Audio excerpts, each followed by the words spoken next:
આજે દેશભરમાં સ્વાતંત્ર્ય પર્વની રંગેચંગે ઉજવણી કરવામાં આવી રહી છે, ત્યારે અમદાવાદના ખોખરામાં પણ ઉજવણી કરવામાં આવી છે। મહારાણા પ્રતાપ ચોકમાં ભવ્ય ઉજવણીના દ્રશ્યો, જ્યાં સ્વાતંત્ર્યતા પર્વની ઉજવણીમાં મેયર હિતેશ બારોટ ખાસ ઉપસ્થિત રહ્યા, કમિશનર અને સાથે જ કાઉન્સિલર સહિતના પદાધિકારીઓ પણ ઉપસ્થિત રહ્યા। ખોખરાના મહારાણા પ્રતાપ ચોક ખાતે મેયરે નિવેદન પણ આપ્યું છે। 2047ના વિકસિત ભારતનો મુખ્ય આધાર સ્તંભ યુવા શક્તિ છે। યુવા શક્તિ ફોર વિકસિત ભારત 2047 માટે પીએમ મોદીનું આહવાન।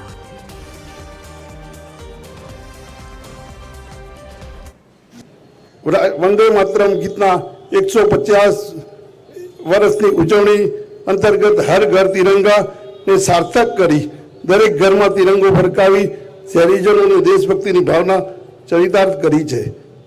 ઉત્સાહિત કરવા તેઓની વિકસિત ભારત 2047માં સહભાગીદારીનું સુનિશ્ચિત કરવા તેમજ વિવિધ ક્ષેત્રે યુવાનોને સફળતા બિરદાવવા આ વર્ષે આપણા યશસ્વી વડાપ્રધાન શ્રી નરેન્દ્ર મોદીજીએ 15મી ઓગસ્ટ સ્વતંત્ર દિનની થીમ યુવા શક્તિ ફોર વિકસિત ભારત 2047 રાખવાનું આહવાન કરેલ છે।